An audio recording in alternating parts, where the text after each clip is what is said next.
Genius founder or outdated relic? Most debates about Freud stop at that fork and refuse to move. We can do better by asking where he was right, where he was wrong, and what still helps. He turned the unconscious from rumor into an object of serious inquiry. He insisted that childhood and relationships leave fingerprints on adult life.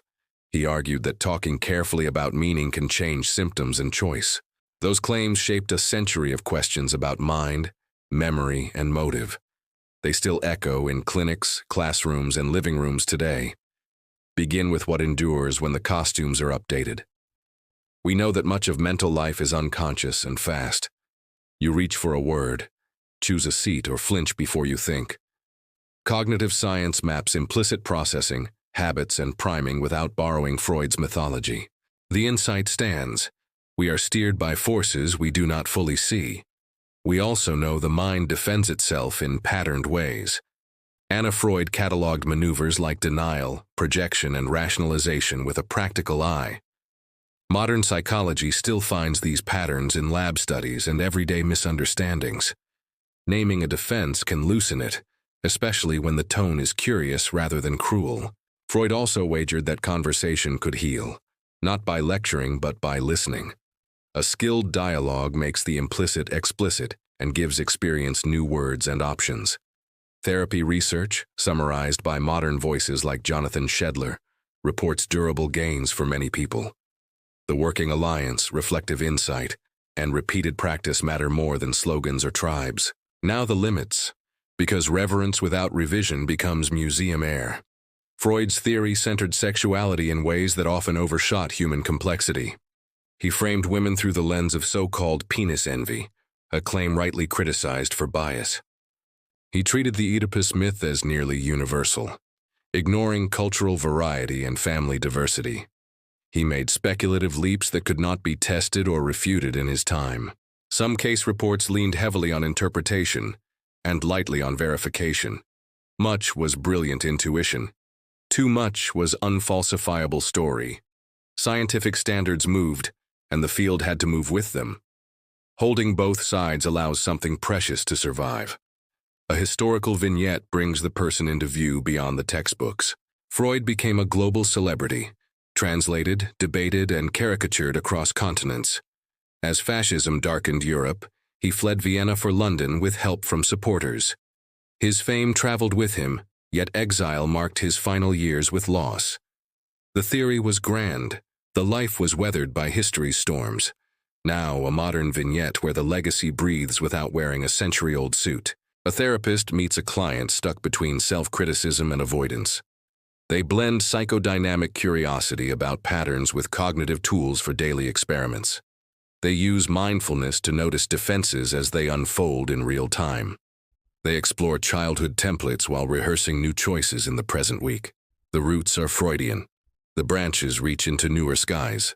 Consider 3 balanced sections to sort the usable from the dated. First, lasting insights include unconscious processing, defense mechanisms, and therapeutic dialogue.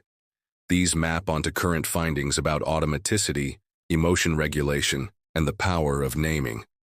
Second, errors and critiques cover over-sexualization, gender bias, and universalizing myths. They warn us against shrinking human variety to one dramatic triangle. Third, the living legacy shows how psychodynamic ideas evolved rather than froze.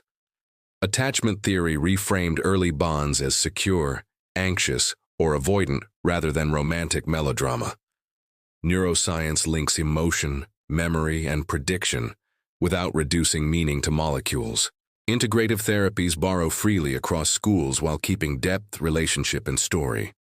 Common mistakes keep arguments shallow when they could be useful. Idolizing Freud turns tools into scripture and invites blind spots to grow. Dismissing him wholesale discards questions that still open hidden doors. A better stance is apprenticing to the parts that work and retiring the parts that fail. You can try a few reflections to make this personal and not just historical. Map which of his insights actually illuminate your experience this month. Notice where your actions outrun your explanations and call that unconscious influence. Notice which defenses you rehearse under stress and what they protect.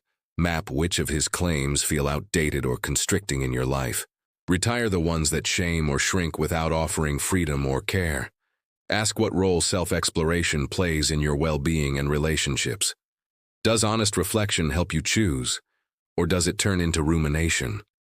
Design small experiments that turn insight into action, not self-lecture.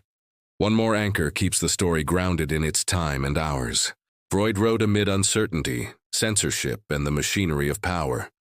He warned that civilization manages instincts by imposing guilt and obedience. He also hoped language could humanize pressure by turning panic into meaning. Our time inherits both the pressure and the hope in new forms. Social media accelerates comparison and performance while promising connection. Workplaces measure more and nurture less, then train resilience on the side. Depth psychology remains a counterweight that says inner life is not a luxury. It says that patterns have histories, and histories can be revised with care. Critiques sharpen this claim rather than kill it. Remember the foundation stone when deciding what to keep. Some parts crumble under the rain of new data and new ethics. Other parts still bear weight, quietly holding up the rooms where people talk. You get to choose which pieces belong in your house of understanding. Choose the pieces that help you see, choose, and repair. Leave the pieces that injure, shame, or distract from the human in front of you. Freud began a conversation we are still updating, arguing, and living. We honor the work best by letting it be questioned, tested, and transformed. If you enjoyed this video, please like, subscribe, and leave a comment. Keep what bears weight, replace what crumbles, and keep building with curiosity.